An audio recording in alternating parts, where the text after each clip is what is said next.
You're listening to a 58 Ember production. GIRLSCAMP,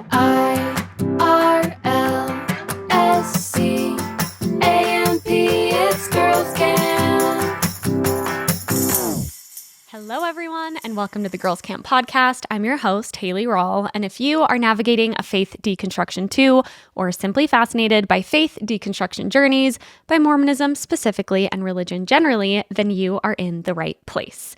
I am joined today by the fantastic and funny Stacey Harkey.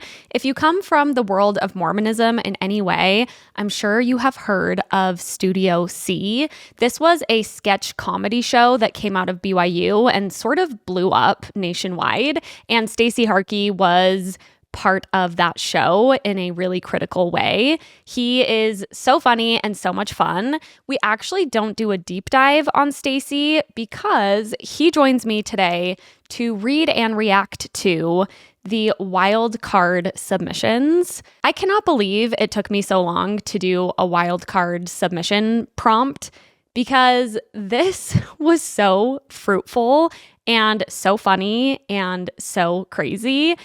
I actually had so many submissions that after doing this episode with Stacy, I decided I'm going to do a part 2 and continue reading through these because there are many of them that need to see the light of day. But for today, Stacy and I are doing a little bit about Stacy's background, and then we are jumping into your submissions about the craziest Mormon or religious stories. I hope you enjoy this episode. Thanks for writing in. Thanks for being here. And here goes nothing we're going to read. I'm very excited about this. Oh, you're gonna die. I was reading through these and we have a lot to unpack. Let's just say that. Welcome, Stacey Harkey, to Girls Camp Podcast. Oh, this is so exciting. I've always wanted to go to girls camp growing up. I actually was going to ask you, did you ever get to go as a leader or anything? Because sometimes the men will come on like that one random priesthood holder night. But I was like never like married or anything. Yeah, so you weren't like, in that position. It would have been super creepy for me to go to girls camp. I'm like a single dude back from my mission. You're like, can I come? Barges and like I'm singing about Sprite and stuff. My sisters always came back with songs. I'd be like, barges, I would like to go with you. Is that one of the songs? I don't know that song. I would Barges? like to sail the ocean blue. And it would have like rounds. But where'd you grow up? Provo. Oh. Yeah, I never got the Barges Texas song. And okay, maybe it was a Texas thing. Or what's the one? The cutest boy that one I know. ever saw. Was sipping cider through a straw. I would like learn all the songs. My little gay. I love it so much. I'm going to ask you to give, first of all, let's give a lay of the land. Oh. So I'm going to have you intro yourself. Okay. Then I'm going to have you do your Mormon story in a nutshell. Okay. And then we have some wild card submissions to read through. Yes. Wait, what does that mean? Just like... So I do crazy stories where it will be like crazy stories from your mission or crazy modesty, purity culture stories. But this time I just said wild card. Any Mormon religious related crazy story. I'm so excited. Yeah. So anything is coming at us and... we've got a whole array. Okay. I'm also very excited. But first of all, why don't you just give the elevator pitch? Oh. Who are you? Who is So Stacey if someone's Harkey? like, why should you be on this podcast? Yes, exactly. So me in a nutshell, I grew up in Dallas, Texas. My parents converted when they were young adults. Was very high achieving. Eventually went to BYU on a full ride scholarship. Served a mission in Brazil. Loved it all. Came back from Brazil and I was like, it's time for me to like, multiply and replenish as every good Mormon should. Yep.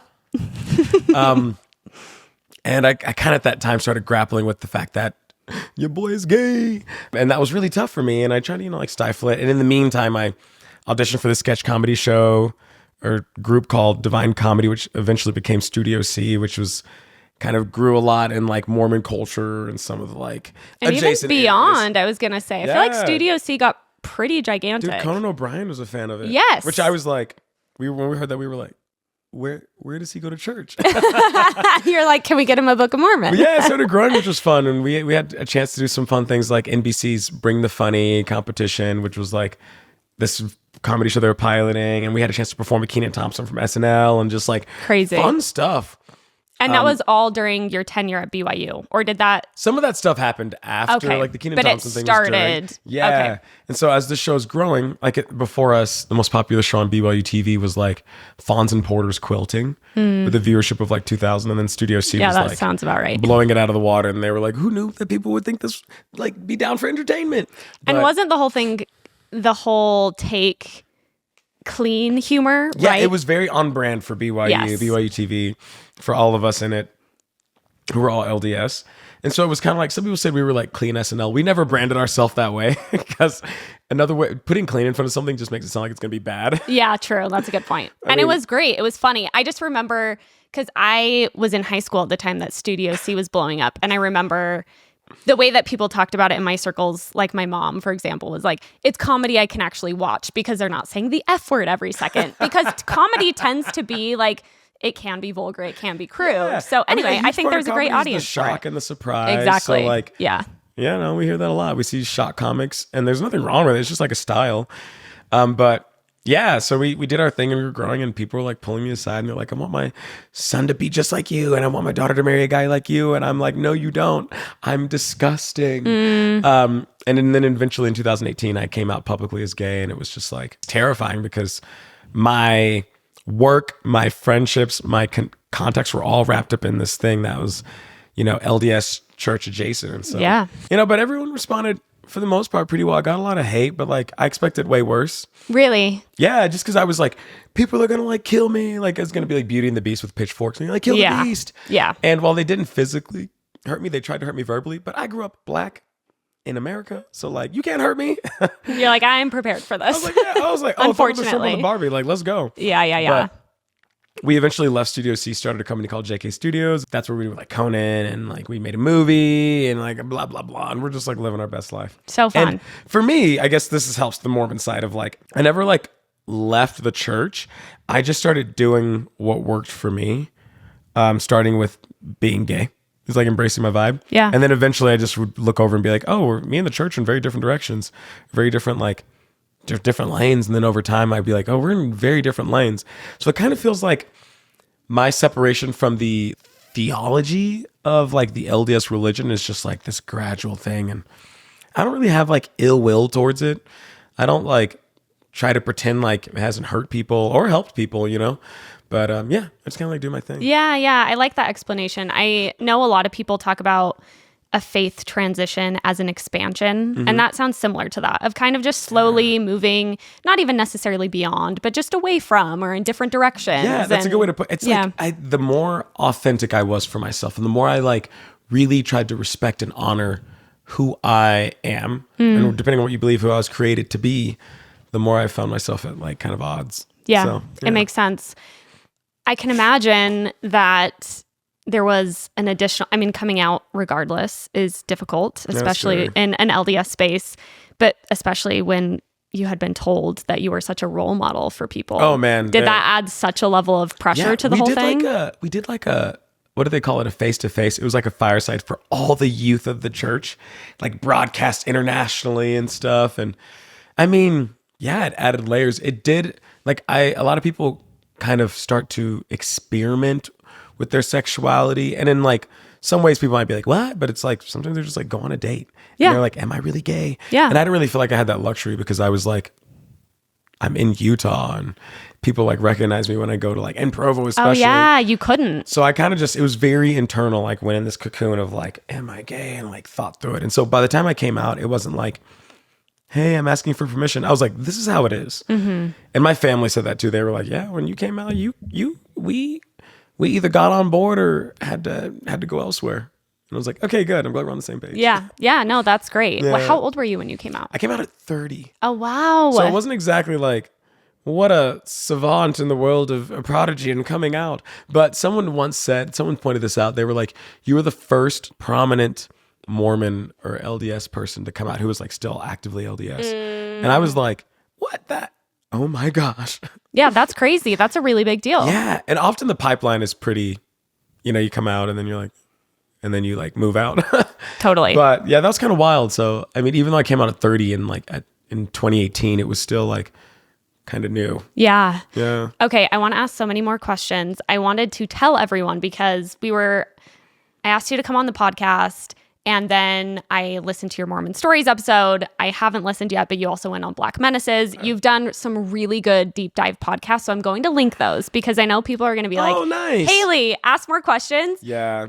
You're so funny, and I wanted to do this funny thing with you, but you have such an interesting story. There's so much there. So I'm just letting everybody know who's listening. If you want to learn more about Stacy's story, if you don't know it already, I will link those. But I'm going to ask one more question before we dive into the submissions. I hope it's like a hard hitter. I hope it's like, why are you such a little biatch? I'll be like, imagine? I'm getting roasted. I'm like, I kind of want that to happen one day. I want to be like someone just. Should we do a roast? Yeah. Ooh, I can't love even getting watch roasted. roasts. I saw the Tom Brady roast is now on Netflix, and it makes me so uncomfortable. The clips I've seen are intense. I cannot do it. My roasting is, I don't roast really well, but I like roasting is funny. It's funny, but if anyone attempted to roast me, I fear I would immediately start sobbing. I can't. I'm too fragile. I'm way too fragile. That's really funny. I idea for a know. roast. I know. Like, you're getting roasted for your birthday and you're just like in shambles and people don't stop. Yeah, I'm just like actually devastated. Okay, my question actually is, you came out at 30. Mm-hmm. Was there a lot of regret, sadness about a life unlived up until that point? Or I was what was thinking that about like? this the other day, and I think it's so weird that no. Really? Yeah, and I'm trying to figure out why do I feel like that, and I feel like I kind of feel a little different than a lot of people who have experienced what I've experienced. Yeah, which is great. Yeah, I which like is totally the cool. unique experiences. And I think that's a good sign to not say that like condemn anyone else's, but just give people space to have their experiences. Yeah. But no, I loved BYU. I loved my mission. I loved my time in the LDS faith. And when it stopped working for me, I looked for other things that would work. Yeah. Now I look back and every now and then I'll be like, what would life have been like if I would have come out earlier? But I just really like my life. I like all of it. So the idea of like changing it doesn't really appeal to me. Yeah. I don't know. I've wondered that too, where I'm like, why am I so cool? Like I came out when it was time. I don't feel like I've been missing out on any experiences. I'm having like a very fun dating life. Yeah, great. Like I just feel like I'm like, yeah, I've had a chance to fall in love and get to know myself and get to know others. I don't regret it. I think about this a lot in terms of missions because I went on a mission as Where'd you well. serve? Berlin, Germany. Ooh. Yeah. It was a lot of things, but I'm glad I went still. I think I heard you talking about Heretic a little bit. Yes. When you were like, yes. that would have been me. Yes. Oh my gosh. Yes. Very vulnerable. Lots of problematic things, of course.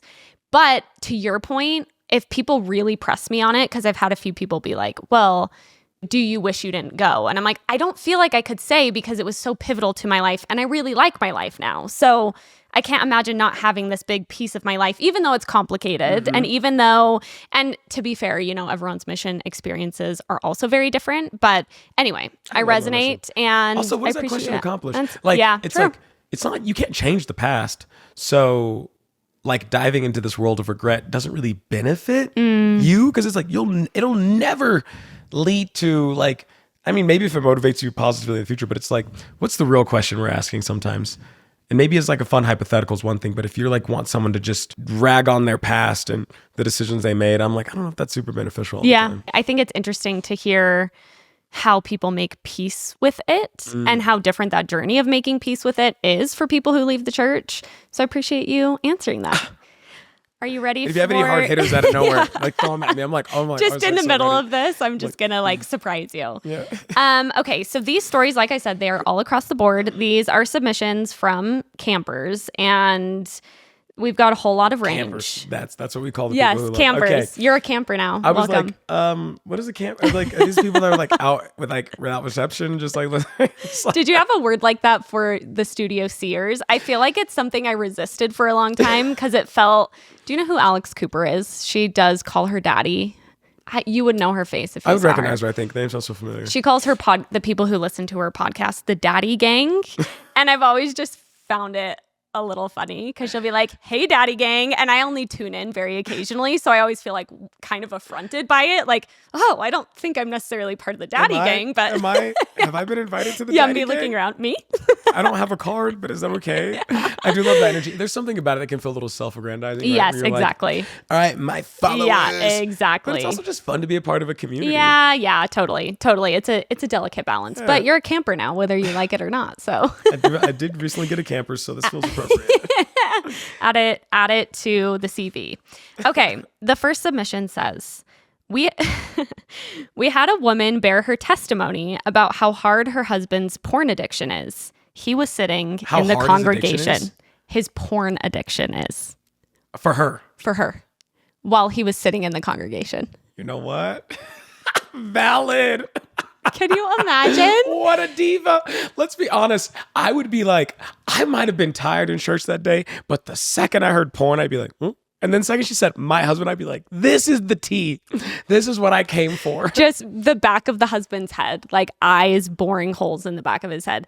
I feel like this is a weirdly common thing where women will just be, and I mean, I feel kind of two minds about it because part of me is like, yeah, okay, like they're allowed to talk about their experience. It's their experience, It's right? their experience. But at the same time, in a tight-knit community like a ward, when you're just like outing your husband's porn addiction while he's in the room, it gets a little dicey. Because like the question too is like, is it dicey because he might be feeling uncomfortable? And so if he's okay with it, is it like, okay? Or is it dicey because it feels like it's a little too extreme for the setting? Like the lady before just bore testimony about like eating too many cookies and learning how to respect her body. And you're like, oh yeah. But then she gets up and she's like, my husband's looking at the nastiest stuff every day. And you're like, ah. She's like, you would not believe the searches I found on his computer. Let me tell you. The way I'd be like, you know what? I might still be going to church if that happened more. Honestly, true. I cannot lie. It was so rare that it didn't pay off in this way enough to make it worth it. But testimony meeting was always exciting. You were always on your toes a little bit because you never knew. Everyone always is like, oh, the crazies. Those are my favorite people. Oh, yeah. Kept things interesting. Yes. Although, okay, great. You prayed about it. We hear that every month, but I want to hear the lady who like had a vision of a salamander and cheese. I just want something weird. Yeah, something interesting. Yeah. Unless you are a missionary and you brought your investigator with you. Which is also a universal Mormon missionary experience. Did you have those? Or one time I had my cousin, and my family is black. There's not many black people that go to church, and she was visiting us, and she came to church once, and it was during fasting testimony meeting. And I remember afterwards, we had to like sit her down, and we were like, okay, what you heard, we got to talk about it. It was just like, let's give you some context. We're not weird, okay? What was said? Anything specific, or just generally speaking? It wasn't too weird, but it was, from her perspective, never having like experienced anything LDS, Yeah. it was all really weird. She was really uncomfortable. Yeah. She's really honest, and she was like, that was weird.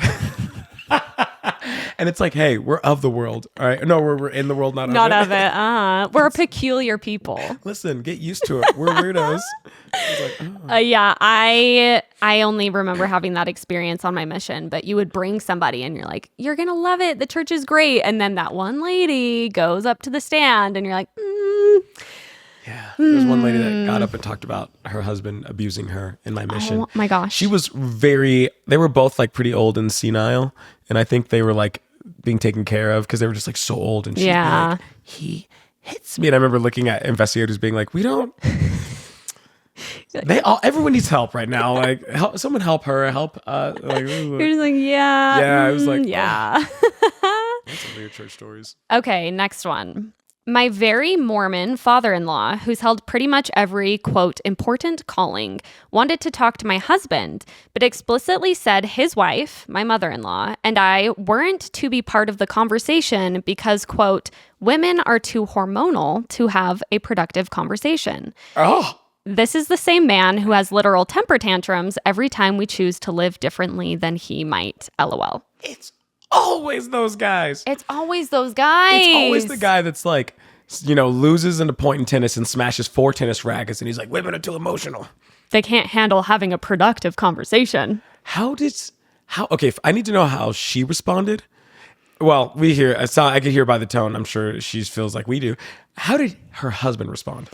That's a really good question. He better have said, because it's his dad too. And even the mom. How did the mom respond? She's like, probably very used to it. Exactly. I'm by like, now. not to give her, not to be like, like, she's okay. But it's like in that situation with that kind of guy, I'm like, I can't imagine what her life has been like and like what she's been, the box she's been put into or whatever. But like homegirl's husband, I'm like, I tell people, like guys I date all the time, I'm like, it is your responsibility to advocate for me with your family. So like, or to make sure your family spaces are like safe places for me. Yep. Love that. So if like I'm going to your house and I'm not comfortable like with your parents, let's figure out something.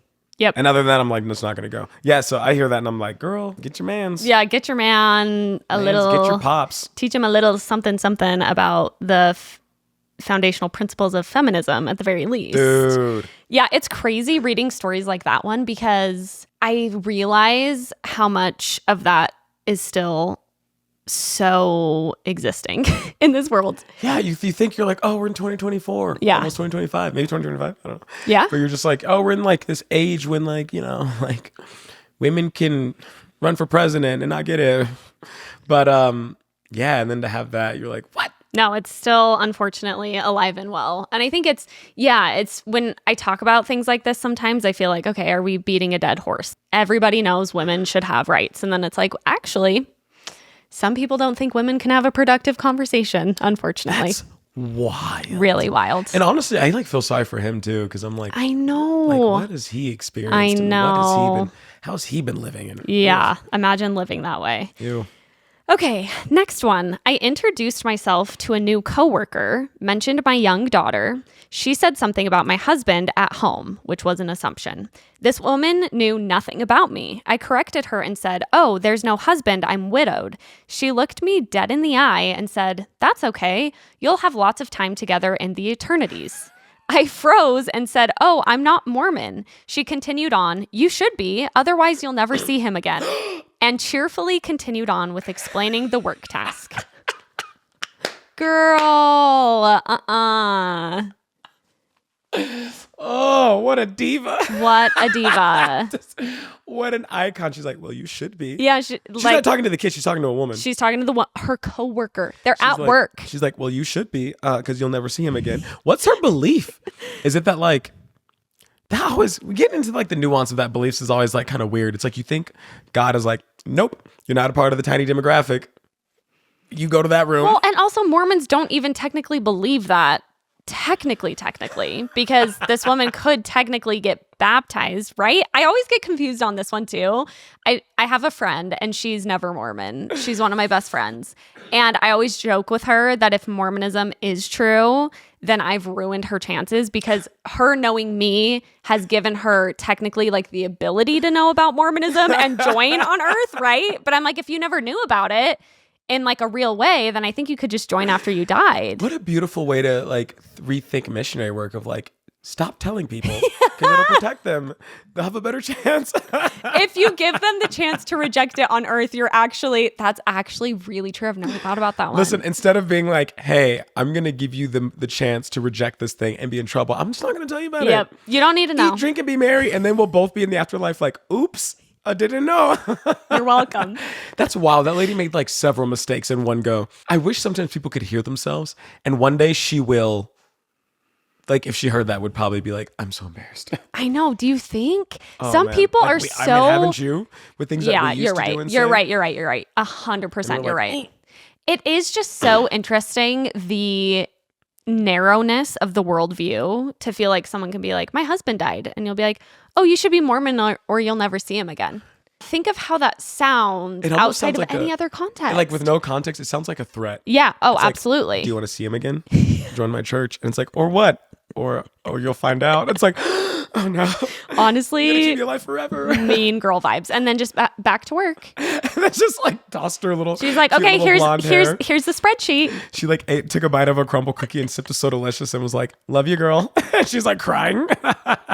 She's like, okay, so here's what we're gonna do on the computer. Wow. Wild. The Never Mormons who are living in Utah, or I hear from a lot of people who have like an ex-Mormon boyfriend or whatever. And I always think about just how it all rings to people so far outside of it. I hate to say it, but every time someone's like, I was never Mormon in Utah, I'm always like, my eyes widen and I'm like, you've been untainted. Yeah, no, seriously. Pure. Seriously. The chosen one. I know. Well, and it's fascinating too, because even that friend I was just talking about who was never Mormon in Utah, it still usually affects people pretty significantly just because it's so deep. Because this kind of stuff is happening. That's wild. Yeah, really wild. Yeah, without the context of knowing like, okay, they're saying this because of it's like imagine way more of a slap in the face. Yeah, absolutely. Okay, next one. My seminary teacher called my mom to tell her they thought I was possibly struggling with demonic possession after I shared with my class that I wasn't sure I believed in polygamy. They invited a random sister from another ward to come in and talk to me about my faith. She decided after a short conversation that my faith wasn't strong enough, and this caused a demon to be able to lead me astray. My teacher requested I be switched to another class because he couldn't handle me. I was called a dirty devil by the other teachers, the seminary teachers, and most of the kids stopped talking to me. They wouldn't ask me to pray, read the scriptures, or lead music. I can look back and laugh now, but it was so humiliating and heartbreaking as a 16-year-old deconstructing the religion she was born into. By the way, I love you and the podcast. It makes me feel so seen and not crazy. You are not crazy, girl. That is crazy. She had to have grown up in like the Midwest or the South or something. I know, maybe. For them to like do this like crossover episode of Mormonism and like this really intense like intense version of Christianity, because like Mormons don't often talk about like demonic possession. Hardly ever. I have heard it come up more through crazy stories, but I don't feel like me like doing this podcast. I'm trying to think, me personally, in my Mormon experience, Provo, Utah, born and raised, I don't think demonic possession was really ever like, talked about. Not a thing. Like I grew up in the South. I was going to say, what about for you? My parents would talk about stuff like that, but they were converts. And also like Brazil, they were like kind of into that. But I wonder, is she like leaving out parts of the story? Like, did she throw up and like her head spin? Because that's really big. Did you throw up blood on your desk, maybe? And I was like, what? Yeah, exactly. It's like, what happened that? Speak in tongues. Why didn't they just go to randomly? like, oh, she's like questioning things to like, she's possessed. Also, questioning polygamy, the leap to demonic possession is I would feel like a demonic possession thing would make more sense if someone was like listening to like heavy metal, crazy like screamo music. Like, I remember I used to think like, oh, that's evil stuff.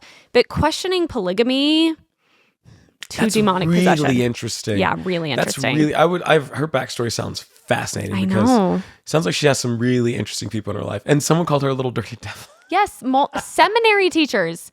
Seminaries. Did you go to seminary like early morning? I did. Because you grew up in Texas. Yeah. Isn't it at like 6 a.m.? It's 6 a.m. And like, I feel like the seminary teachers I had were often pretty like lenient, like, yeah, kids are tired. Because it's just a calling, right? It's not a job. Yeah. At least in like Texas. Yeah. I bet it's only a job for those listening who don't know. I bet it's only a job in Utah, because in Utah, it's like a full-blown, my stepdad was a seminary teacher. You went to like school seminary. Yes, it was called, what did they call it? Like, I don't know, you had to sign a waiver that you could like leave school, but the seminary building was on the high school campus. So you would walk to another building, and during like second period, you would go to seminary. It was actually part of the school day. Is that kind of fun? Yeah, it's like, sorry in a guys, way. we're going to seminary, and all the like not Mormon kids were just like, well, watching from the PE I didn't windows. know any non-Mormon kids really, so everyone went to seminary where I grew up. Not everyone, but mostly that I knew. And it was usually the period you could like skip easier. So a lot of times you would just like leave and not go to seminary. But yeah, having it break up the day, I guess, was kind of nice in a way. But it was a full-blown, like, the seminary teachers were actually hired, like, career Did teachers like for homework and seminary. stuff and like had assignments. Yeah. Ooh. Had to memorize shit, memorize scriptures. Ooh. We have to memorize stuff, but everyone's like pretty cool. Yeah. So you stumble right there and it's like, I got it. They weren't calling you a dirty devil. A little dirty devil is wild. Really wild. I almost got in a fight with someone in seminary once. They were just being annoying, and I like pushed them up against a wall, not in a sexy way. And they were just like, woo. and the seminary teacher was like, about time. It's like, thank you, Stacy. Yeah. Like, Someone they were had "You to should do leave it." them alone next time. Okay, next one. My in-laws can't talk to our toddler-aged kids without mentioning the church or forever families. We have put our foot down about those conversations. So now they hum primary songs as if it's totally normal and not at all on purpose when they talk to or spend time with our kids. Genuinely so culty. This just screams boundaries need to be reinforced. Yes. And boundaries need to be upheld. Yes. And not saying it's your fault, because this is so tricky to navigate with like parents, and especially like your partner's parents. But like, I told my parents when I came out, I was like, hey, Dad, I talked to them individually. They were divorced, but I was like, Dad, I'm going to have kids one day. I'm concerned because I don't want you to like be like, oh, your dad is like living in sin or something. And he was like, I would never do that. And I was like, right answer. And I asked my mom, who's very active LTS, and I was like, Mom, I'm going to have kids one day and I just don't want you to be like, and she was like, well, if it's the Lord's will. And I was like, you will never be around my kids by themselves. No. And it was like, and that's maybe easy to say now when I don't have kids, but I was just like, sorry. Yeah. Sorry, I mean, boo. and honestly, that boundary is like, it feels maybe crazy for some people like that are still in the church, but it's like, that is a very basic boundary that someone that is going to be close to your kids, maybe that they'll trust and respect, is not sharing ideas that you completely disagree with. Human decency. Yeah, exactly. And I get like on, if it's something where you're like, this is, and I give my mom a lot of credit. We don't actually talk anymore, but it's just like, she is between a rock and a hard place. She's trying to be a good mom and a good Mormon. She's really trying to navigate this, and she's experiencing a lot of just turmoil as she does, which I can like see and respect, but also be like, yeah, figure that out. And so with these in-laws or with this family, it's like, maybe they have a situation where they're like babysitting. I don't know often, and they need that, but it's like, you got to do what you got to do. I know, you do. Gotta make a big, and big it's real big boy confusing for kids. My family, my in-laws, they're still active, but it's not like as important to them as I would say it is to my family. And I used to be pretty, like, my kids have gone to nursery, I think, a couple of times, but my cutoff is primary because I'm like, I just don't want them learning. That's just so confusing for a kid.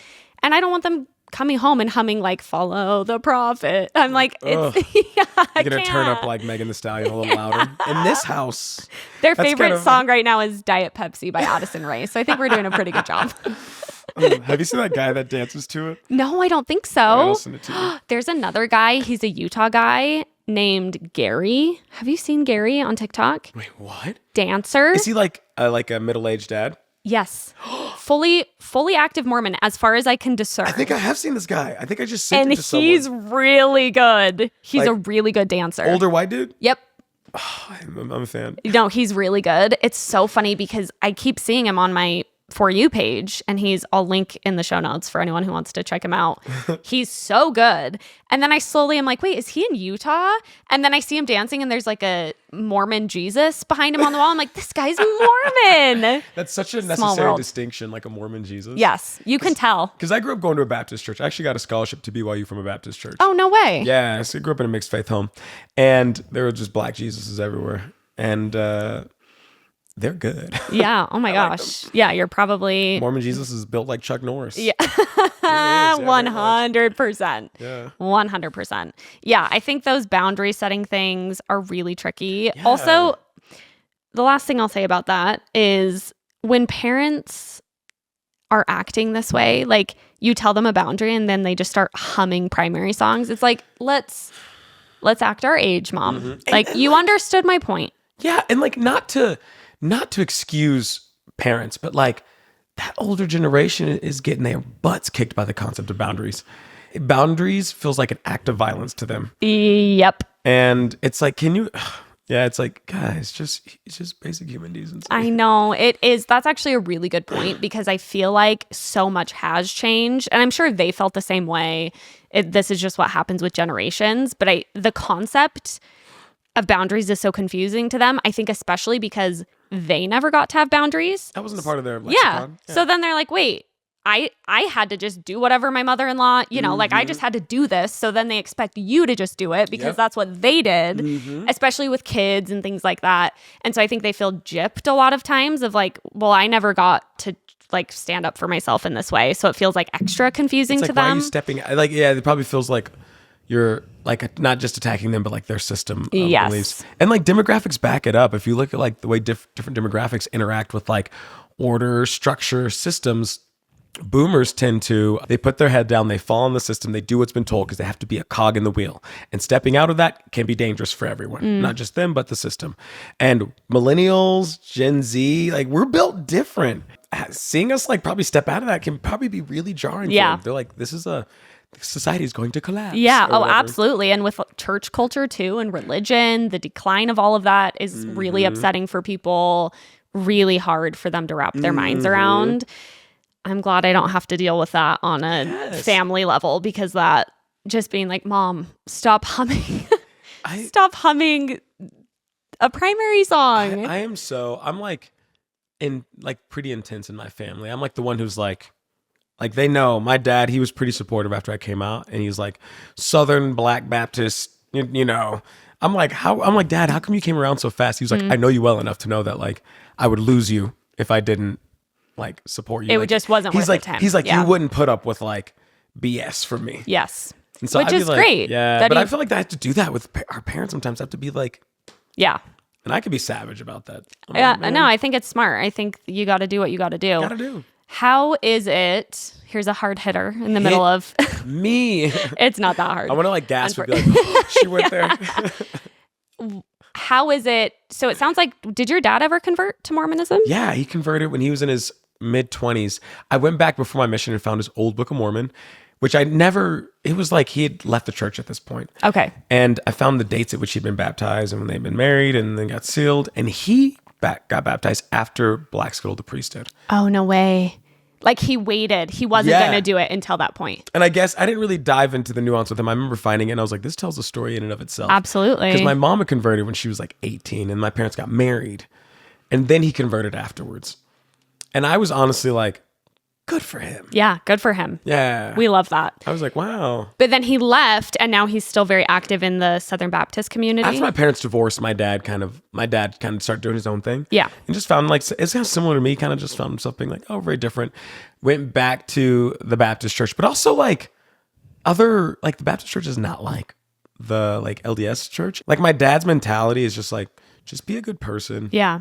You know, Would and you however say- that looks. Does that reflect in the culture of Southern Baptist? Oh yeah, man. People are chill. The preacher had like the pastor of like one of my dad's churches, or like one of his churches had like a kid out of wedlock who went to that church. Like it was just really? like It just wasn't- It was more so like this acceptance of like we are all struggling here.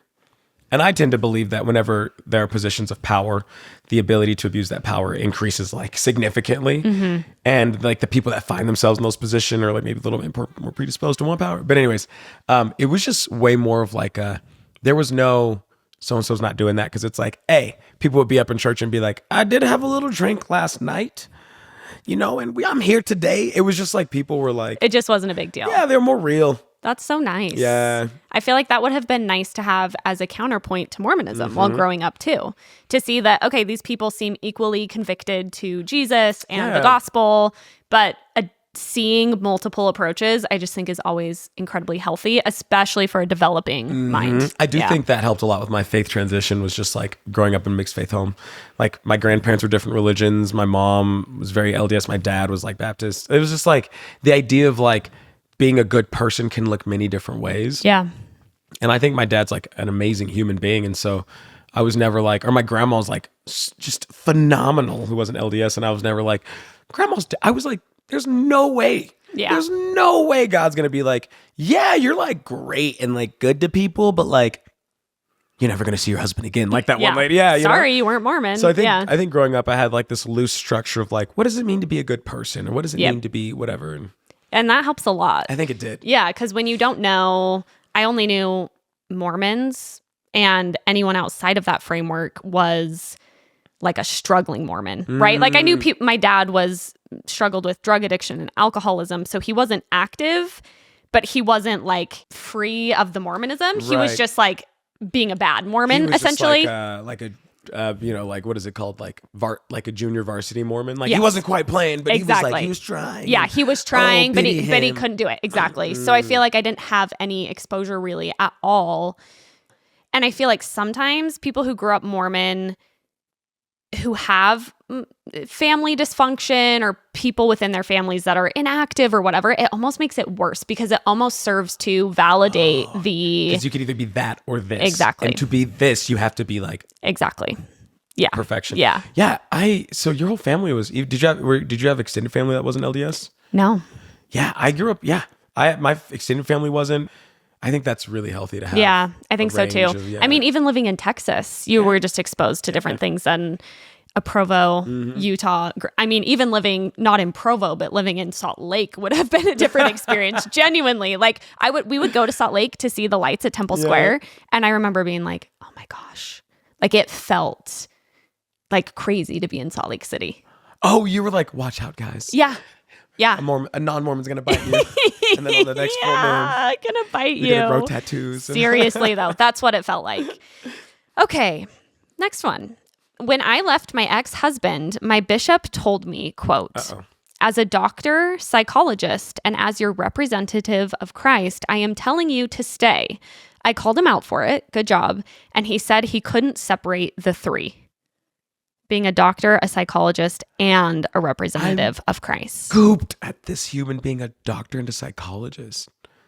I was like, when you said bishop, I was like, we're going to get some weird info. And then as a psychologist. Sometimes it's worse. You know what I was thinking with this one? I always get on my soapbox about bishops and I'm like, they are not qualified to be talking with a woman about the decision to leave her husband, right? Right. But then it's like, oh, if they are qualified as a psychologist, maybe it makes it even worse because then they're speaking as a bishop, but like also using like, I'm a psychologist too. You should stay with your ex-husband. Really tricky. Did she say he was abusive? Is that what she said? She said, she didn't say abusive. Oh, okay. She just said ex-husband. So I was just like, I will always advocate for women divorcing. Yeah. Oh my gosh, I bet. My friend at the gym, he was like, you got to stop telling women to divorce their husbands. And I was like, no.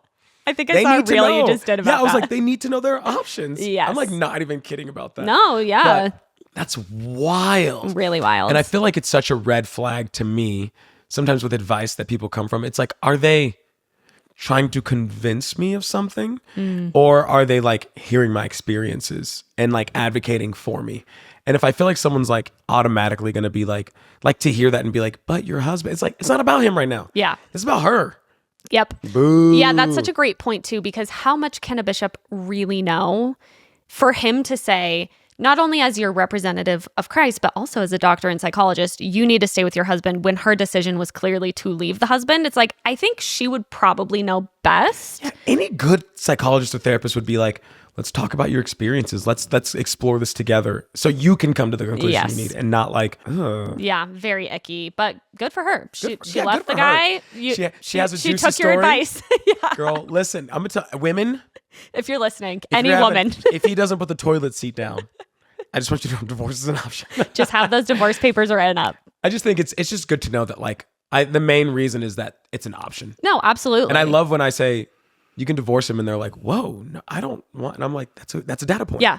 Yeah. You really can. Like you're allowed to. Yeah. Have Because we were raised, I mean, Exhibit A, right? You're raised to think as a Mormon woman that you can't pretty much. So yeah, great reminder. You have options. Write it down, babes. Okay. Next one. Oh, this one's crazy. So this is, actually, I don't know. I maybe made an assumption. I don't know if this is because most of my demographic is female. So I don't know if this person is male or female. But they say, I'm so excited. I had 2 girlfriends while on my... sorry. They did get a blowjob. Spoiler alert. Can women not get blowjobs? I think in this day and age, yeah, you're right. anyone can get a blowjob. That was not PC of me. I had 2 girlfriends while on my LDS mission.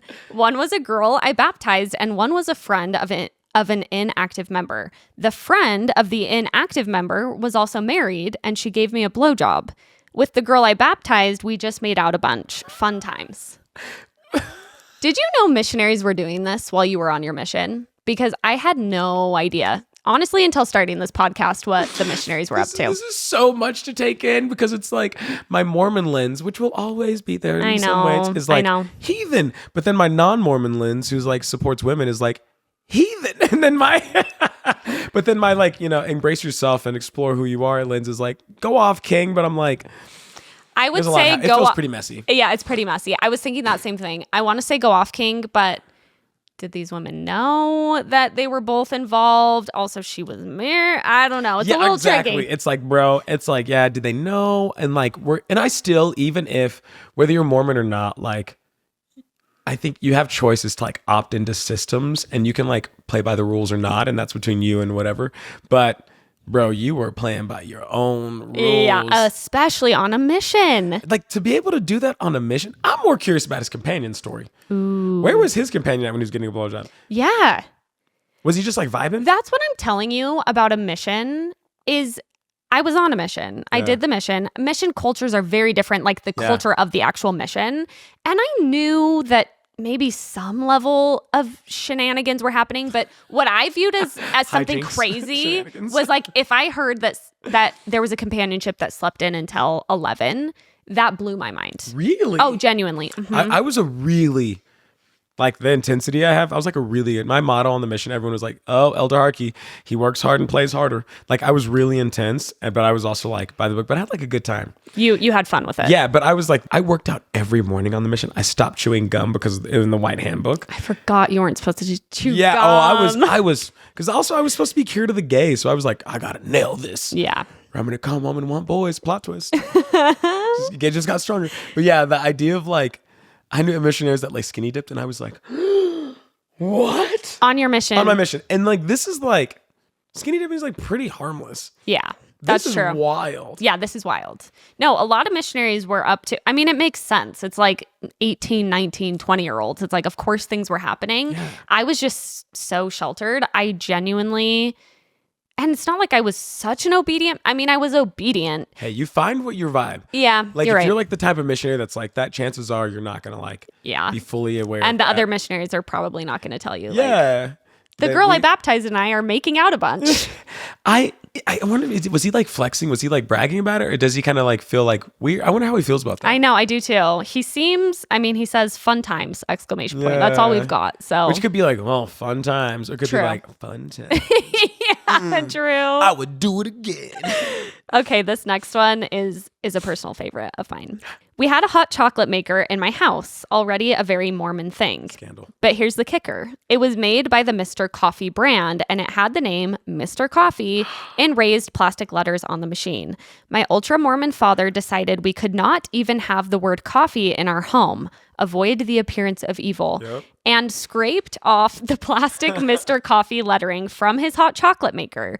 Needless to say, he's not handling my family's departure from the church well. We laugh to avoid crying, I guess. They should tell him and be like, it was the coffee maker. Every morning I woke up and I saw Mr. Coffee Maker making delicious brown chocolatey goodness, and I just had to fornicate. You didn't scratch it off fast enough. It was there. Scratch it. It was there. If you're LDS and you're listening now, remove every sign of anything. I love that. That's very like feels like dad energy. Yes, and it's a very like niche Mormon deep cut. Did you have a hot chocolate maker? No, Maybe not. We were poor. And I was the hot chocolate maker. You're looking at him, and his name is Mr. Coffee. They called me Mr. Coffee growing up. I was the hot chocolate maker. I actually think that's funny you say that because we were not rich either. And now that you mention it, that unlocked a memory, which is we had these really rich family friends, and they gave for a neighbor, like a family neighbor gift, hot chocolate makers. And we were blown away. We were like, these are like $75 and they're handing these out. What is it? Okay, this is how poor I am. What does it do? Is it like, is it pretty much like a coffee maker, but you just do hot chocolate instead? I don't think, like a Keurig or something? I genuinely think you make your own hot chocolate. Like put the stuff in the cup and then you put it in the machine and then it like froths it. Like it mixes it for you. I think that's all it does. I was like, because it's not too different from like just heating up some water and stirring it. But I don't know. It does the job of this. To each his own. It did get frothy though. I do remember. It was a pretty nice hot chocolate. Dude. Mine was not a Mr. Coffee machine though. Yours was a Mr. My mom wouldn't be hot cocoa. Yeah. Not my family. God not in my house. Our Mr. Coffee Maker in my house, we would rather die than leave that circle. The appearance of evil thing is really funny. That's a boomer thing. Yes, totally. It's one of those things with like being in the system. It's like you have to make sure that you are appearing. Like the appearance of evil is like Like that's such a weird concept. It's like don't just do bad, but if it looks like you're doing bad, Yes. it's like, oh, that's weird. Like I remember internalizing, I don't think it was ever specifically told to me, but I thought it was bad to go into a Starbucks. I do remember that too. Because, Yeah. and you can get not coffee. I mean, you can get a sandwich at Starbucks, but because it was the But appearance if of that evil sandwich thing. has a Starbucks wrapper, you got a little coffee No, sandwich. seriously. Game over. The coffee, the aroma of coffee was infused into the sandwich. I saw a TikTok the other day and it was this woman and she was like, she's from Alpine, which for those who don't know, that's like Provo's like headquarters, Utah, Provo, but Alpine is like the richer, bougier version of Provo. Like you don't of go to Alpine Mormonism. unless you get invited. Well, my husband's from Alpine, which is Oh, funny snaps. because it's like Provo, Alpine, anyway. And this woman was like, I live in Alpine. I'm not Mormon. I'm surrounded by Mormons. It's not an issue. It's never been a problem. But she said her Starbucks that she goes to in Alpine, Utah, all of a sudden is being overrun with high school Mormon kids ordering coffee. Listen. She knows because they're running out of, she was like, my Starbucks is running out of coffee. She's like, parents, please remind your kids of the word of wisdom because I want my Starbucks back. The second I had to wait more than a minute in Yeah. Alpine to get a coffee, Yeah, she was like, I'm taking pictures. I'm posting it on. I'm like, get your kids. she's like, okay, Sunday school teachers, something needs to be reminded to these children. The slippery slope of hot brown caffeine to like fornication. Like, get your kids. Yeah, honestly, and I'm sure the parents would be very upset if they knew. But I guess high school Mormon kids are drinking coffee in Alpine. Wait, are you What are you? Gen Z? I'm literally You're not Gen right on Z. the cusp. I'm 1995. Oh. I know. Baby girl. Gen Z is different. And I know like people sometimes might hear this who have like gone through faith transitions and I feel like they have had to make this decision like either or. But Gen Z just be like doing their thing. Like I've talked to BYU kids that are like, yeah, I like live with my boyfriend and have sex, but I like love the word of wisdom. That's so interesting that they can like I could live in never. this new. Yeah, we didn't grow up in that time. No. We had boomer parents. Yep. I don't think our brains could physically and our bodies could like handle. Yeah. It just was so not that way. And I honestly love it. I think it's super healthy to be able to like weigh it in nuance and how it works for you. People who are like, yeah, like I like love the church, but I really just like weed and like a little bit of like alcohol. And so I'm just like, do you? Do you love The Secret Lives of Mormon Wives Women? I haven't watched it. You need to watch it. Are you a reality TV person? I actually wanted Like, your take on it. Yeah, I just haven't watched TV much lately. Yeah. And I, need to, I have so many friends that are like, we gotta watch it. You should really, really watch Okay. it. Watch it and text me. Okay. There's an episode you will get to and you will know what I'm talking about. And I need you to text You me should in real do time. a react, like watch live and. I would love maybe to do I should those. do that too because yeah, you should do it. You should do it. I've already seen it. Oh, Should get on, what is it, like Twitch? Someone was talking to me the other Lord day. have mercy. They were like, you should do. is Twitch for gamers? They said Twitch, and that's what I said. I was like, I don't think Twitch. I'm like, I should probably get on YouTube. We'll start there. Twitch is actually like people are making some money off Twitch. Yeah. Oh yeah. You can Maybe make you great should look money. into Twitch. I'm so bad at video games that maybe it'd be funny if I like played Halo and talked Are about there like Mormon Mormonism. video games? Play some Mormon themed games like Halo, or play like I literally can't think of any other video games. Halo works. Super I mean, Smash that's a Brothers tie-in. because like brothers and sisters. There you go. Yeah, let's do it. I'll pull out my console. My last time I played video games was on a GameCube. Oh, Yeah, it's been that long. that unlocked a memory of like the. Yep. My childhood right there. Oh. Okay, this one's a banger, and it's one sentence. My grandma threw her Book of Mormon at my recently returned missionary brother because he grew a beard when he got home, and she said beards are dirty and unholy.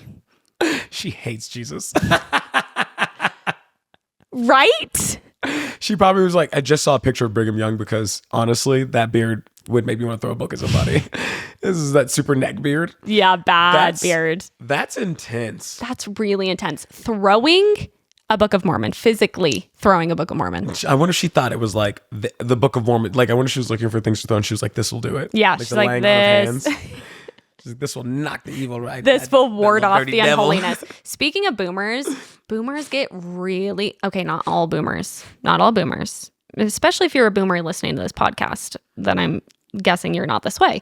But my grandpa, super, super, super obsessed with hairstyles. Like really, with all my cousins, like tracking how long every man's hair in the family is. I got pink. I did like pink ends in high school. It was like a thing. Like literally maybe an inch of my hair pink. Did he like panic? It was a huge, huge, huge deal to my grandpa.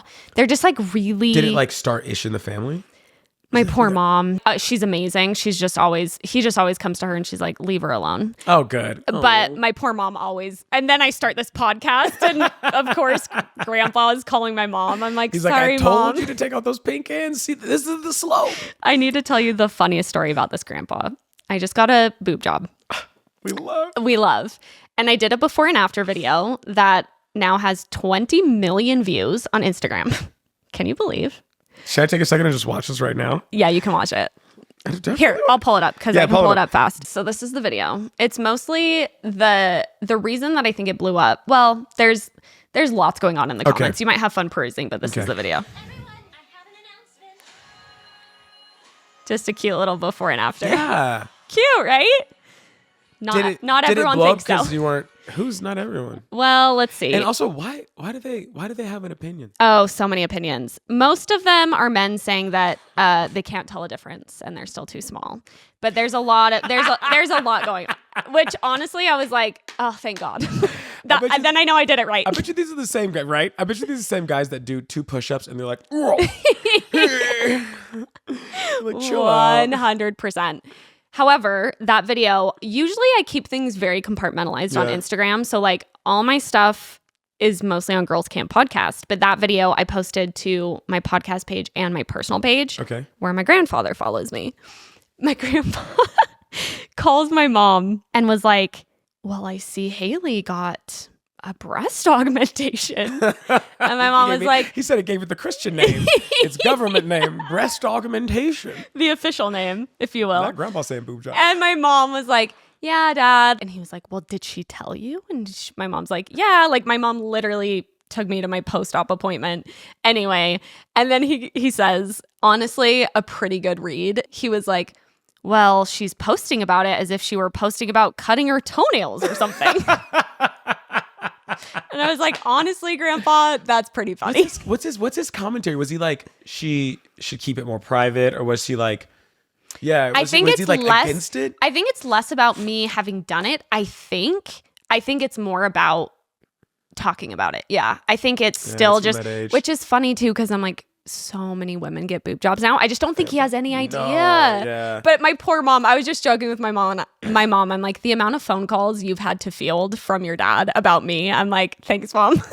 I'd be like, send them. Oh man. I know. That is why. That is just also like, yeah, the boob job looks really good.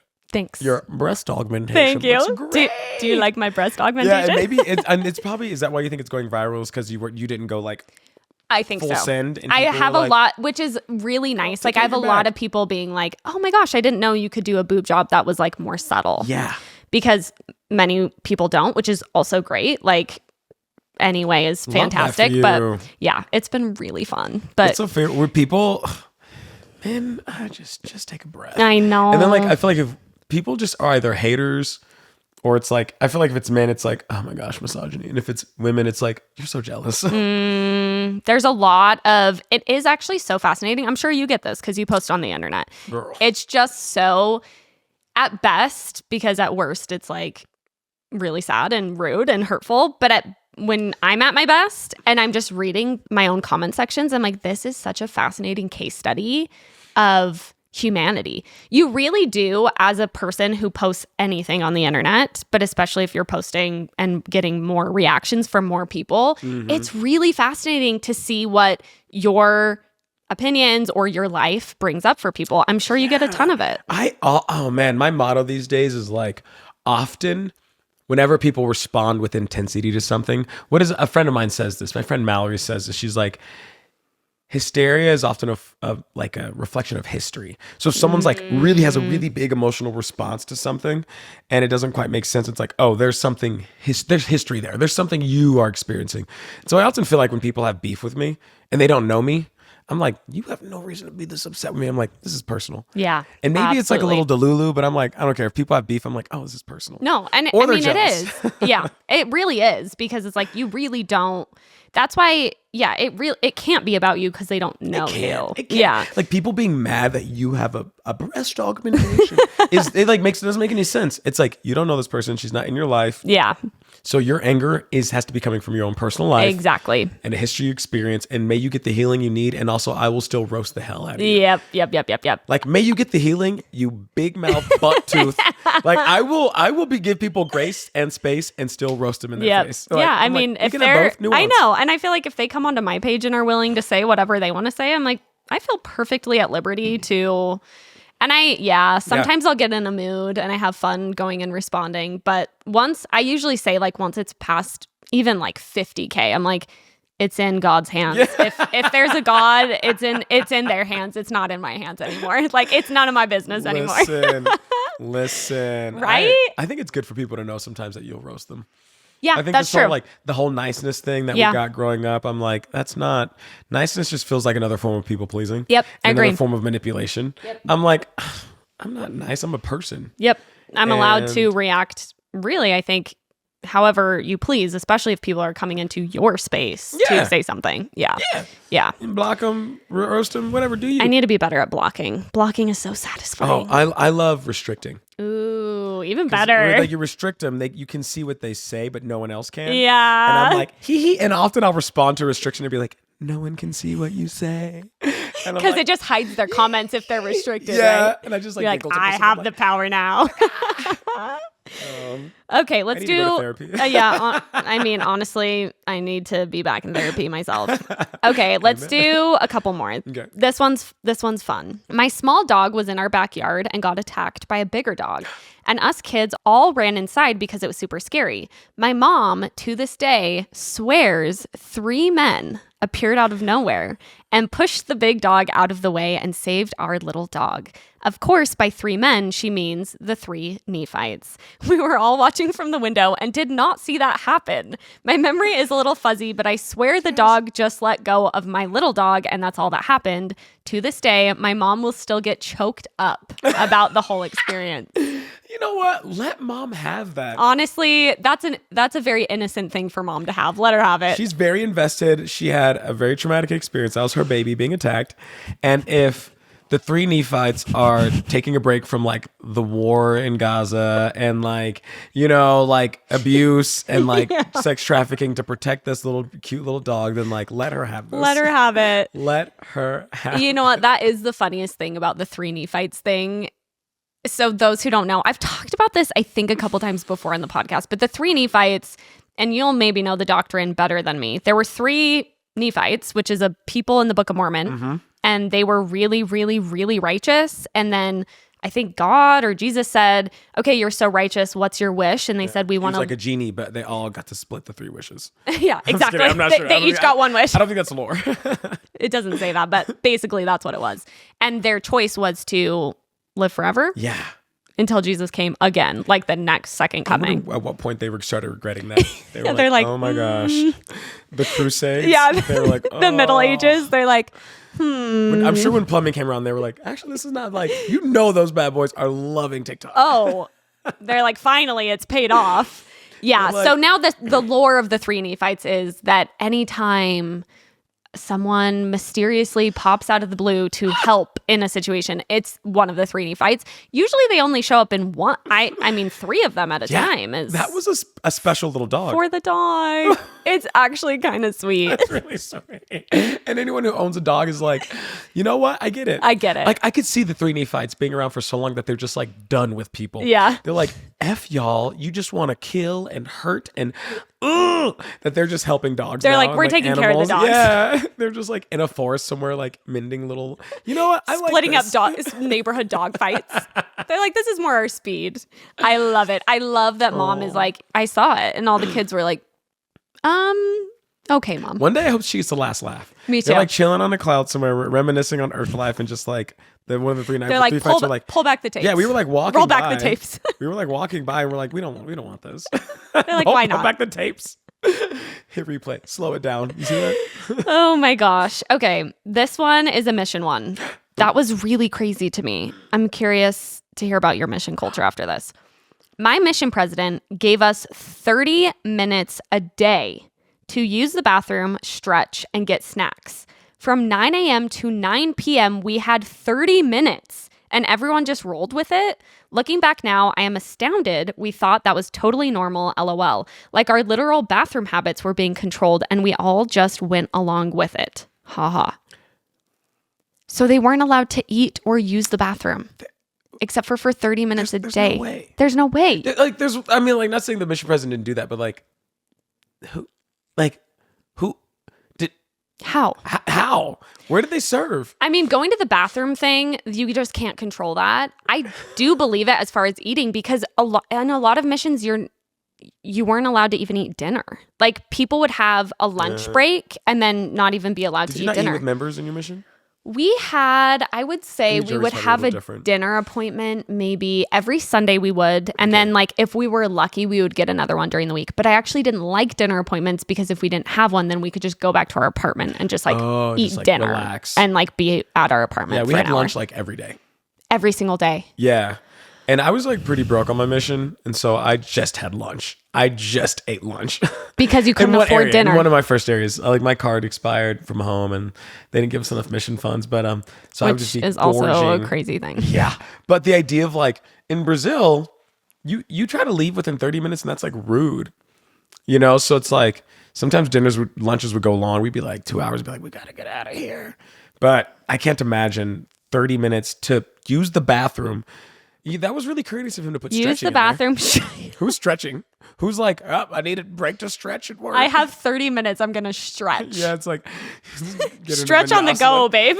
Yeah. It's like, that's kind of cute, I guess. You know what I would do on my mission? Speaking about obedience on missions. You have Bezos mission president. Like, what is this? We had, on my mission, I had a decently lax mission president, I think, comparatively speaking. I think European mission presidents tend to be more lax just because Europe is generally like a pretty difficult mission to be in. They just know that like you're not really teaching a lot of people. So they're like, we don't need to keep them just like on the streets all freaking day. But I want to say we had an hour for lunch. Mm-hmm. And usually we weren't being fed. So we would go back to the apartment. I would scarf down food and then I would go take a nap. Oh, smart. I know. But it felt wrong. And I don't think it was technically allowed.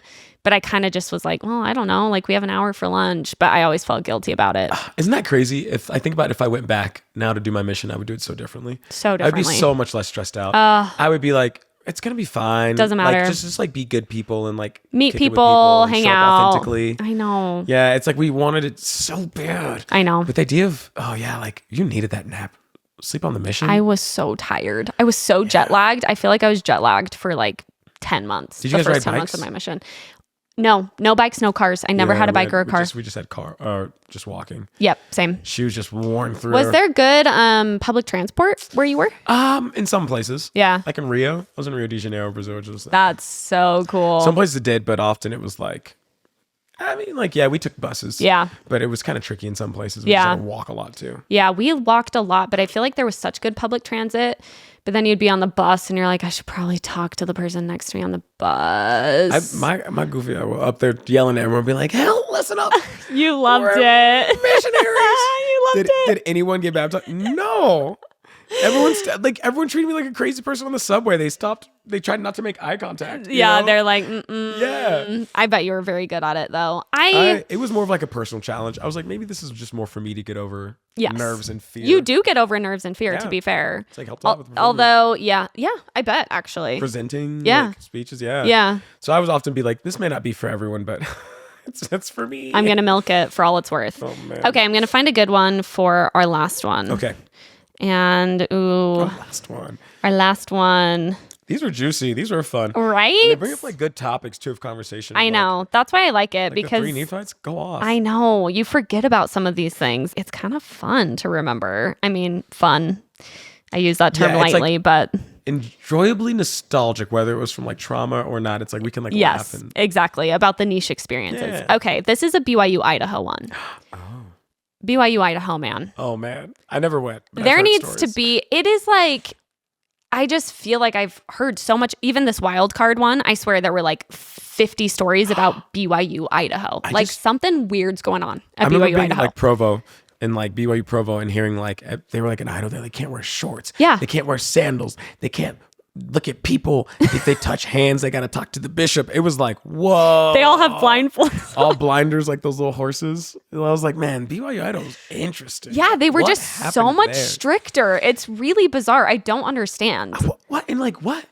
Someone was like, at BYU Idaho. Yeah. They're not as smart, so they're going to be nastier. I'm like, what was the logic there of like, oh, we're going to like make BYU look bad by taking away I don't shorts? know. I don't know. It was very odd. I remember hearing about it and being like, what? And we have stories. We have stories to prove it. So Wow. here's this one. Okay. It's a bit longer. So Ooh, okay. So settle in, get comfy. At BYU, Idaho, there's a reputation for snitching on your fellow students. Bishops often encourage this behavior, aiming to root out, quote, unrighteous individuals. In my case, our Relief Society president, that's the leader over the women in the ward, was explicitly instructed by the bishop to gain the trust of the women in the ward to uncover any secrets they might be hiding. I only found out because my friend, the Elders Quorum president, told me this. One general conference weekend, my roommates and I hosted a casual viewing party. We all gathered in the living room, sitting on a mega bed we'd created by pushing our mattresses together on the floor. Near the end of the first session, one of our friends accidentally spilled water on his shirt and took it off to let it air dry. During the break between conference sessions, Accidentally took it off on the mega bed. We know what he was trying to do. Whoops. Gotta take this shirt off Whoops. during conference. Pouring the water bottle over his body. Our Relief Society president unexpectedly stopped by to say hello. Keep in mind, General Conference was still being played on the TV. She chatted with us briefly before heading off to visit another apartment. We didn't think much of it until later that week when each of us received texts from our bishop asking to meet with him individually. She took names. Apparently, our Relief Society president assumed we were hosting an orgy because of the mattresses on the floor and the one shirtless boy. Of course. Can you imagine that being your background music for an orgy? Honestly, talk about performance art.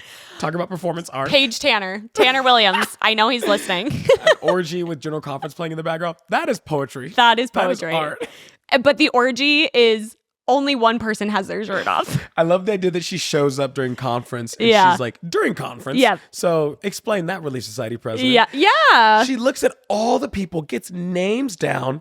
I zoom in on shirtless boy covered in water. You know, honestly, I get it. If I was her too, her breath probably caught. She probably felt bad about being a little like. She was like, "Ooh." She probably was like, "Will you guys enjoy conference?" And then left and was like, "These heathens." Calls the bishop immediately. Wow. Okay, so they were cleared after a few meetings. So they all went to meet with the bishop. It was confirmed that we were not, in fact, having an orgy. How did he verify that? I guess he took He's their like, word for it. Show me. Drop your pants. Roll the tapes. Roll the tape. Roll the tapes. But despite being cleared, we were still reprimanded. Our mega bed was officially banned, and for the rest of the semester, our apartment became notorious as the, quote, whorehouse, even though we were completely innocent. During my meeting with the bishop, I was also labeled a temptress for the grave offense of sitting next to a man who was not my husband on a bed. I should have known better. This is just one of the many wild stories I have from my time at BYU, Idaho. If any man labels you a temptress, it's because he's tempted. Yeah. If you walk into your bishop's office and he's like, hey, listen, slow it down, you temptress. He's not going to say it like that, but well, maybe. That is wild. The mega bed was banned? The mega bed was banned. And that's when we start rioting. That is the final straw. You cannot take away our mega bed. We used to do this. We used to push all of our, like in Brazil, like I lived with like 3 other guys in this house. We'd put all our mattresses together and call it Pangea. And we would just like sleep in the living room. Shirts stayed on, maybe. I don't know. I can't remember. Maybe. I mean, nasty happened. Water might have been spilled. Water may have been spilled. Water have been spilled. I love this like it's dancing. so BYU Idaho. It's so Mormon of like a woman walks in and they can make no sense of this situation of a man with his shirt off on a mega bed, even with General Conference playing. Like what else could it be but an orgy? Yeah, I love I want to see her detective brain going to work as she zooms in on Shirtless man. Immediately she notices him. Bed pushed together. Girls. Other boys. General conference playing. And she's like, oh, this is a crime scene. She's like, orgy. Orgy. Also, imagine I'm sure there was an announcement like at church the next week, like mega beds are officially banned. Everyone's like, mega beds. And you hear everyone being like, oh man. You know she was like barely keeping it together as she left. She was like stumbling down the halls. Not my mega bed. I've got to reach the bishop. She's like passing out in the hallway, reaching for the phone. A mega bed is the only way to watch conference. That's the best part. Listen. Okay, Get cozy. So I was an RA. At BYU at one point, a resident what does that stand for? Advisor. It's over a dorm, right? So anyway, I was like an upperclassman, and by upperclassman, I was back from my mission, and it was fun. I had like 60 little brothers. I thought it was really fun, but at one point, I get pulled aside by the head of the RAs or whatever, and he's like, "We think there might be some homosexual activity in one of the dorms. I need you." Homosexual activity. Truly wanted. He didn't know I was undercover as a straight man at the time. But he was like, I need you to get to know them and find out what's happening. He wanted me to go undercover to expose the gays. Be a spy. Yes. And I look back and I'm like, what a weird position to put me in. What a weird position to put anybody in. But my mentality going in was, I was like, well, these guys need some friends in any ways. Yeah. And they weren't really like super connected to other people. So I was just like, I'm going to befriend them. And I'm not going to report back. Yeah. And I think he might have been right. But I was like, he was maybe on something. There was some. I mean, there's got to be in the BYU dorms. There's got to be. My mentality growing, like at my time at BYU was never like, I was like, exposing people doesn't, or like snitching is like wild in the world of like agency and like religion and spirituality. It is. It's very bizarre. It's very counter a big part of what Mormonism teaches. Like the monitoring culture is really weird. I will say. It's what culture? Monitoring. Like encouraging that is so strange.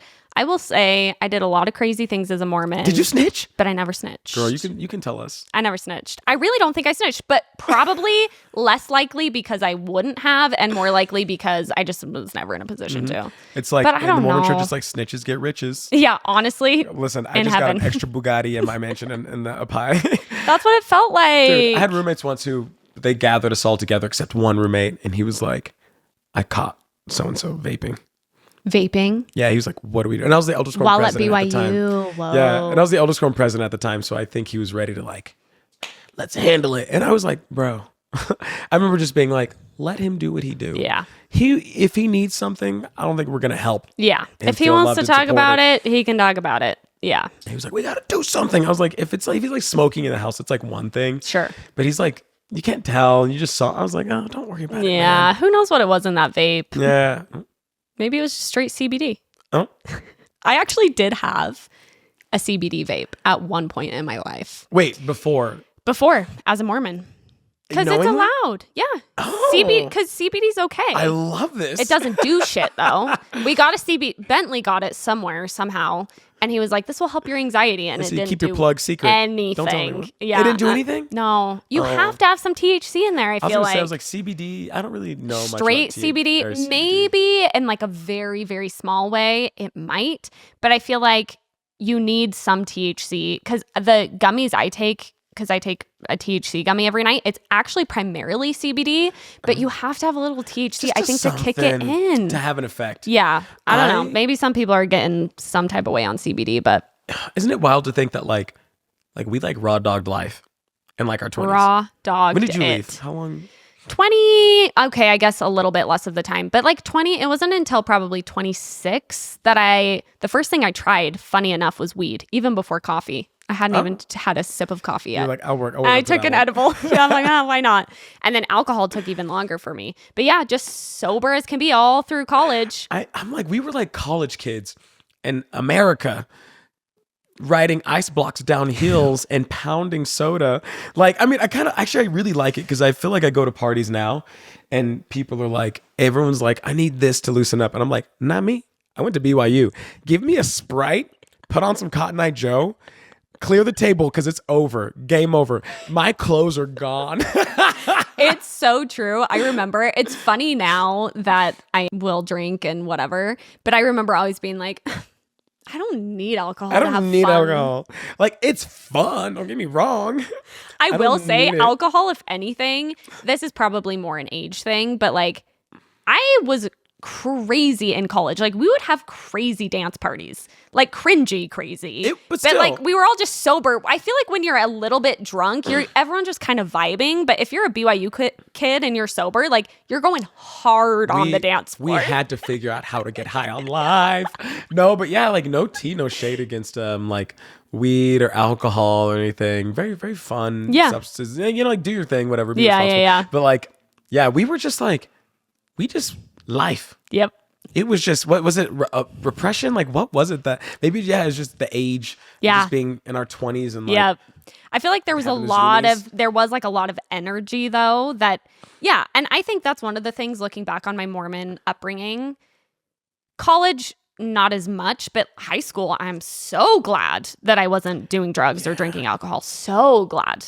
I will teach my children very differently than I was taught. It will not be connected to morality the way I was taught it, but I will teach them like, I'm very glad that I didn't drink alcohol because it's not good for you. Like developing brains, especially now as an adult, partaking in substances, I'm like, oh, I cannot imagine the situations I would have gotten into as a high schooler if I was high. And like the addiction and like this. Exactly. And like Exactly. And like there's like a lot of areas. There's a lot of things like that. But. Yeah. And I think that's one of the things about Mormonism where I'm like, I can't imagine another setting that I wouldn't have. Yeah. So thanks to Mormonism for that, I guess. Yes. I do feel like even just like being gay, I'm like, not that I was like, should not have been out when I was a teen or something, but like, I started dating men in my 30s. Yeah. And I'm so glad I had a 30-year-old man's brain because the feels. I was like, if I was a teen, I would have been a mess. Oh, a mess. And I watched like movies and I'm like, yeah, I guess teens be doing dumb stuff. Yeah. I would have been heartbroken. Someone smiles at me, I would have been like, he's the one. Oh, that was me because I was dating in high school. Yeah, and like, 14, I'm like, okay, our kids' names are going to be this. And like dead ass thought I was going to marry them. But I also think that was Mormon culture because so many people, I mean, I know that happens. Kind of not. I do feel like in Mormon culture, you're trained to look at, even in high school, dating as even potential for marriage, which is like I was not well as a 14-year-old. That was like, you're my husband. 14, genuinely, I thought that. He passed me the sacrament, so I guess you can say it's getting serious. Yeah, like, we're probably going to get married. Yeah. Yeah, that's a good point, though. I do think that it's just funny, the development as an ex-Mormon. We've just like developed in like different ways. It's funny to think like, about. I love my life. I love my experiences.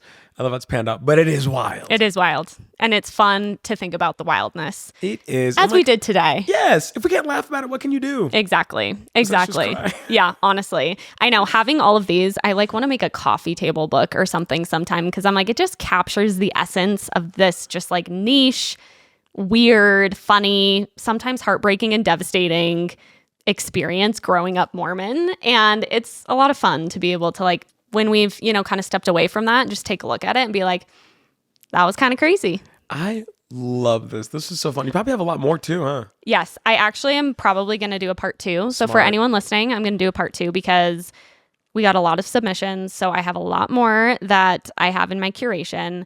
Thank you for joining for part 1. This was so fun. Seriously, thank you. I had such a good time. Appreciate you being here. Like I said, I'm going to make sure that everyone can find you on all the platforms, all the places. Go follow. I didn't know what to do. That was my I love find it. me. If you're watching, if you're not watching, you missed it. It was great. It was great, whatever it was. Thank you so much for coming. And thank you everyone for listening. Bye. Ciao. GIRLSCAMP,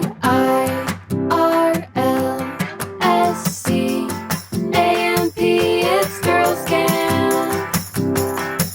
This has been a 58 Ember production. For more shows, please visit the 58 Ember channel, 58ember.com, or find us at 58 Ember Media on socials.